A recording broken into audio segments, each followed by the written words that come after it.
Nintendo this year turns 130 years old and is still powering on to financial and commercial success. They started off making very artistic playing cards, and then toys, then sex hotels, then little LCD games, then arcade games, and then their most successful venture, home consoles and original franchises. 1985. The NES comes out, it sells a bajillion units, revolutionizes the industry, and let's say about 95% of kids have a Nintendo. We are Nintendo. We transform us. You cannot beat us. 1991, the SNES releases to widespread excitement and acclaim. It also sells about a bajillion units, but thanks to increased competition from Sega and its Mega Drive, let's say now about 60% of kids have a Super Nintendo. It's 16-bit, and it's yours only if you get new Super Nintendo. Now you're playing with power, superpower. 1996, out comes the Nintendo 64 with its 4 controller ports and its... why? It's the mid to late 90s and competition is fierce from new boy Sony and their PlayStation. Nintendo slips to second place and let's say about 25% of kids have an N64. We will change the system. 2001, hey everyone, it's the console we all passed on at the time, but now revere as the greatest system and meme maker of all time. The GameCube saw Nintendo finally move to why? And even though it has some of the best games ever made, the competition from Sony and even newer comer Microsoft with the Xbox pushes the big N to third place, about 10% of kids having a GameCube. 2006, the greatest shovelware machine ever invented, the Wii is released. With its wonderfully gimmicky but addictive motion controls, Wii Sports, Wii Sports Resort, Wii Play, Wii Fit, and actual pain. Out of the raw power league of the console wars now, Nintendo sales-wise rocket back to number 1, the Wii selling a bajillion and 1 units, with about 99.9% of the population and your nan owning one. We would like to play. 2017, the Nintendo Switch is released and continued Nintendo's dominance in sales. Yes, okay, I know, I've forgotten one thing. 2012, out comes the Wii U. Now, I won't labour you with the history side of things because, let's face it, we all know why this beast failed in the market, but the main topic today is about the Wii U's biggest exclusive games being ported over to Nintendo's latest and incredibly successful hybrid, the Nintendo Switch. Some people are all for it, giving these games a new life and a massively bigger audience, but some people are not happy. The ports are too overpriced, nothing new is added, has anything even been upscaled? Well, what I'm going to do is go over the games that have made the jump from Wii U to Switch, and give you my personal thoughts and feelings on them, and if you don't agree, well that's fine, isn't it? Right then, let's go! One of the best series of games on any console. Yeah, I've always loved the Bayonetta games. I owned the original on Xbox 360 years ago, and it was one of the very first games I picked up for my Switch. Not only did I get to relive the original, but I also got to embrace Bayonetta 2, a game I never got to experience first time around because, well, again, I didn't own a Wii U. So with this great gameplay and replay value, I think this is one worthwhile port that you should definitely pick up. I mean, it's 2 games for the price of 1. What more could you want?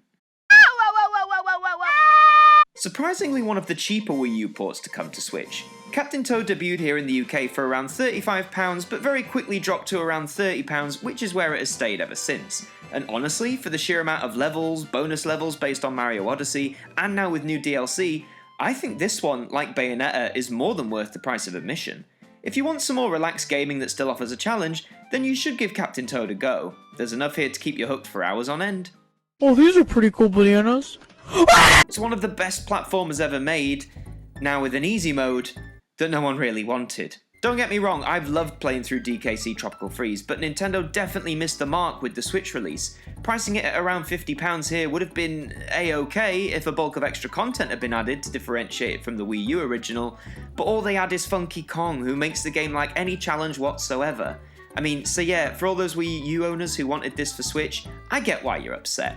Still, didn't stop you buying the game though, did it? So, I'm not a Zelda guy, so I never played Hyrule Warriors, and people seem to like it, but it just looks like one of those mindless games where you smash A and make things happen. From what I gather, the Switch port contains everything that was offered in the Wii U version, plus its extras. But again, it still retails in around the £40 range, which, for this type of game, seems way too pricey. If you like Zelda, then, I don't know, pick it up, I guess. Not a Zelda guy. Never played it. Not even technically a port, as it was released at the same time for both the Wii U and the Switch. And considering it was essentially the only major game available for the Switch at launch, if you got it then stop complaining. You're never going to play the Wii U version. Disclaimer for this one. For the longest time this game was a Wii U exclusive, and it was a pretty solid game. However, by the time it came to Switch, the initial pricing was again in the £40 range, which for a 5-year-old game was ridiculous considering virtually nothing was that different. But it's a lot cheaper nowadays, and you can pick it up new for Switch for around £20 to £25. Yeah! It's f***ing Mario Kart. You're gonna buy it even if they changed a single pixel. This one surprised everybody when it was announced. The Switch port came out in early 2019, nearly 7 full years after the original was one of the launch batch for the Wii U. Now, I love playing through this game. It's actually the first new Super Mario Bros. Game I actually owned. Yes, I know I'm quite behind on this series, and I can see that if you played all of them before, you'd say it's repetitive, but as this was my first, I'm really happy they ported it over. Plus, you also get the huge Super Luigi U pack as part of the deal for an added challenge. It's around £40, and if you haven't played the original or any new Super Mario game, then it's definitely worth your price and your time. Though I wish they had dropped the U from the title or just made a new title from the ground up. Pika pika, mother trucker! I'm sorry, Poké fans, but this is one of the daftest things to ever exist. And Pokemon is pretty daft to begin with. I was a Yu-Gi-Oh kid growing up, and it's a much better series, so bite me. I remember this coming out for the Wii U, I heard about it coming to the Switch, and both times I couldn't give less of a fuck. Okay, well that seems to be all the ports that have made the jump to Switch so far, but let's not forget, the Switch has only been out now for around 2.5 years. It's got a long life ahead, and there are, believe it or not, more Wii U exclusives that could potentially be brought over. So let's breeze through them and see whether they deserve to make the leap. And believe me, this will be a very, very quick breeze. New game coming to Switch next year. Also, absolutely not. Come on, guys, let's just let Amiibo die, please. Watch Scott the Woz's video on the game and you'll know exactly why it should never resurface ever again. No? Okay, so I knew absolutely nothing about this game or franchise. I did some digging and it seems decently respected and has its fans. They could either port this or make a new game for the franchise. Either way's fine with me. Now, I love WarioWare, so you might think I'd be screaming for this one to be ported, but no. I think where WarioWare games shine is that each entry on different systems stands out brilliantly. The Game Boy Advance game, say, is different to the DS one, or the Wii one, you know, you get my drift. So I would say leave Game & Wario for the Wii U and give us a brand new one for Switch. Please, Nintendo, please. I mean, the Switch has Star Allies, but I mean, if they port it, okay, but not essential by any means. Well, you know I ain't a Zelda guy. The Switch already has the first 3 games in the franchise on there with its online service, and Link's Awakening has just been remade and released as a full game, so yeah, why not put the 2 HD remasters on there as well? I can totally see Nintendo getting to a point where in some form they put every Zelda game ever made on the Switch. Just give them time. I'm amazed they're keeping this dead horse going in 2020, but no, these games should be left in the past and in the under £5 bin where they belong. No one liked it then. Who likes it now? Oh yeah, that's right, no one! The Switch has aces, people seem to like it better than this one, so rest in pepperonis, dear friend. I've never played a game in this series, so I don't know, just make a new one, Nintendo, I guess? No! Yes, oh my sweet goodness, yes, please, port this to Switch, or, better yet, port this, make an SNES remix, just keep the series going, Nintendo, I'll give you whatever you want, anything! If 1-2 Switch confirmed anything for me, it's that we no longer need launch games that are just minigame compilations, so let's just leave this one quietly to die. Never played Paper Mario. People seem to not like this one as much as the GameCube one because everyone loves the GameCube, so nah, see ya. Just make Pikmin 4 already! Oh, for God's sake. What in the world? This is getting ridiculous. Well, the Switch has Splatoon 2, which everyone seems to prefer, so... no? God, thinking about a tower defense game makes me think we're stuck in 2009, so let me see. No!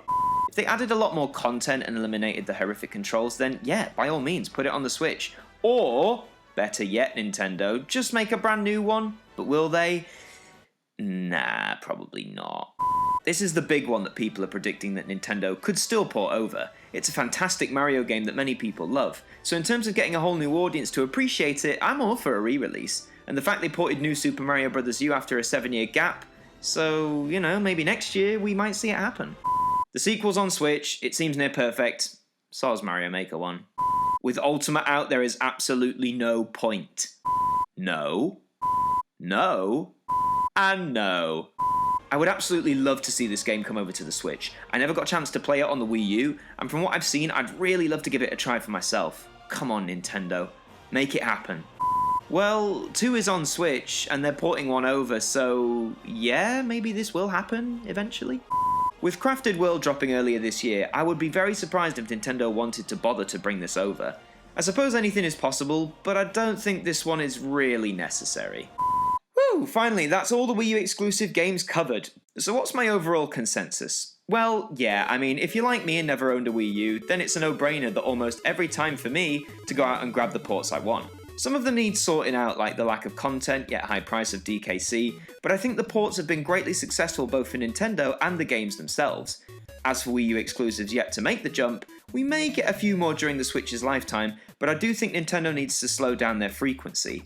Whilst it's great having these games to play on the Switch, it's important to give the Switch breathing room to usher its own great list of exclusive games, which it has been doing with great effect in the last 2.5 years. But what do you think? Let me know in the comments if you support Wii U games on Switch, if you own any, if there are any that haven't happened yet that you want to see, all that sort of stuff. Thank you for watching this video. It's been one I've wanted to make for ages and it's been a long time coming, so I hope you enjoyed it. Leave a like on it, subscribe to the channel if you're new with notifications on, and until the next one, I'll see you guys next time.